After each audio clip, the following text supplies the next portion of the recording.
Right, so what we're going to do today, we're making spring rolls. This is such a simple, easy, quick way to do them. I normally do the main prep the night before, like what I'm about to do now. First off, your vermicelli noodles, or rice noodles, some call them bean thread noodles. It's one of them. Pour some boiling water over them, and all over the bench. Give them a poke down, just so that they're fully immersed in the boiling water. Okay, now put them aside. Peel and grate carrot. Large carrot, but these are 2 small ones, so. Okay. Right, top and tail them. Just get rid of that. Gonna grate it. These to go straight onto the plate, or like I showed you, I think it was last week, do it on some baking paper or something, makes it easy.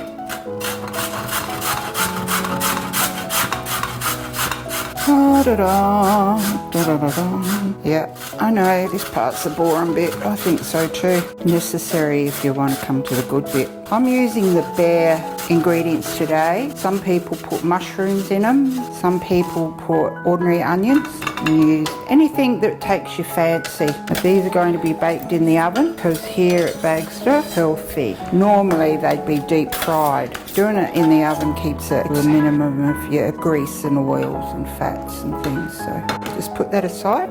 Sliced cabbage. You can use the ordinary round cabbage, or like the Chinese cabbage, the wombok, I think it's called. So today, because I had it in the fridge, I'm going to use the good old Aussie type cabbage, probably English anyway. So just try to take out that core so you don't get any hard lumps with it, and just finely shred it. Fine as you can. Once you get down to there where it's getting a bit wobbly on the board, just turn it over so you've got the small size, a bit more secure, less likely for it to slip and off goes a finger. We're using pork in it today. You can also use like chicken or minced beef. A lot of people also, if they like prawns, they'll chop up prawns and put in it too. If you've got a food processor, very easy. Just put everything through on the grate of your food processor. Done in 5 seconds flat that way. But not everybody has the luxury of having such gadgets. And some people actually like the chopping process of it. Okay, so just push that aside, put it in there. Right, we're going to do our spring onion.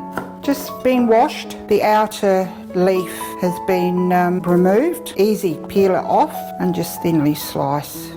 You know what, I've got to take this glove off because otherwise you're going to get plastic. That's a lot better.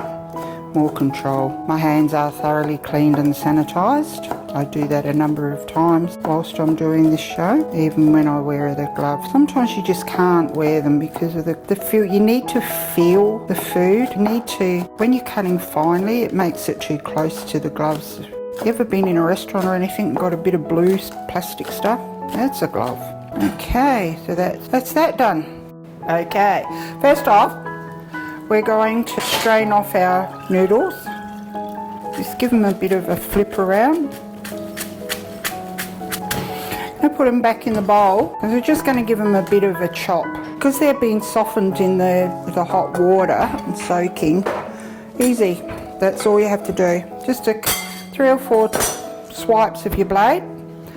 Now we're going to go over, just chuck them back in there for the time being. Okay, so we've heated our pan up, our wok. If you haven't got a wok, that's fine. Electric fry pan will do, a big pot on your stove, whatever you've got.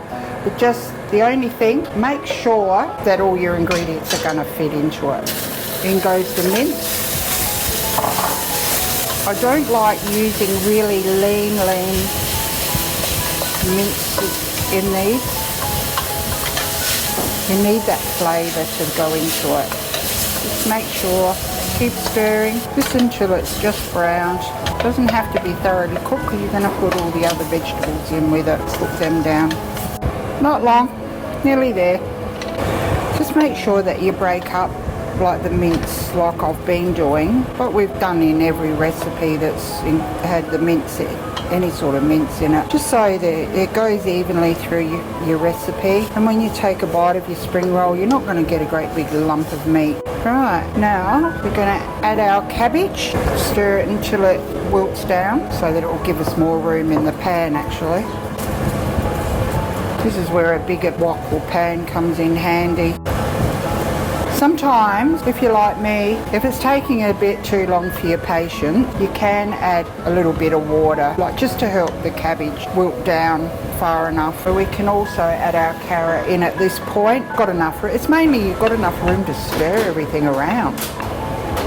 You can see it starting, if you look closely, you can see these bits here. They are starting to get transparent hue to them. So you know that it is cooking, it is doing something. And like I said earlier, usually I do this part of it the night before and then I'll leave it to stand overnight, usually in a piece of muslin, and so it drains the excess moisture out. Don't want a soggy spring roll. And that also, if there's too much moisture in your mixture, that will also tend to help along, like if they explode when you're cooking them, especially if you want to deep fry them. You've got to be careful with that. This is a really cheap dish and you can make heaps of them out with the mixture. Goes a long way. Some spring onions and whack in your bean sprouts. You can chop your bean sprouts in half if you want, doesn't really matter. I have switched the oven on to 180 to preheat. You do it beforehand, it just saves time because it needs to be cool when you're putting it onto your spring roll wrappers, otherwise it just makes them soggy and horrid. While you're stirring, you can be thinking of all sorts of things. I've just been thinking, we've got some ice in the freezer. I just might utilise that to get this mixture cool quicker. And I just might, so that it's not too soggy, strain it in a colander. See what you can do when you're dandy doing nothing. So spread them around, just mix them in so it's all into the mixture. Sprinkle over a pinch of white pepper and about a tablespoon of soy sauce. Make sure you really stir this through. Don't want a pocket of extra salty. That's what the soy is used for. Okay, turn the stove off, keep the oven going so it's still nice and hot when we're ready to bake it. Okay, so take your spring roll wrappers out. While you're doing them, it's a good idea just to keep them on a wet tea towel covered over. It stops them from drying out. So you peel one off. Sometimes they can be a little bit delicate. Find a good corner to start at and just carefully peel them. Don't just try ripping them off because they will tear. Alright, that one did. Alright, so don't think the more mixture the better because it really does not work. So the top third across here, put some of the filling in.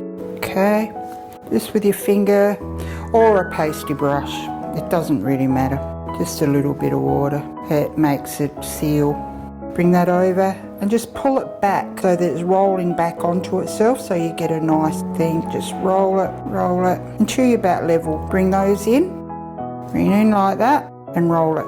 Try to keep it fairly tight, a little bit more water there so it seals it, and put it on your baking tray. Something family can do together. Make spring rolls. Okay, and over, pull it back so it's nice and tight, then roll it. Gently roll it. Bring it in, a bit more there. Zip. And as you can see, the more you do, better they look. Okay, so through magic, we've got a tray full here. We're going to put them in the oven. Before you do, just spray them with either a good vegetable oil or olive oil. If you haven't got any spray, just lightly brush them. Don't get too carried away.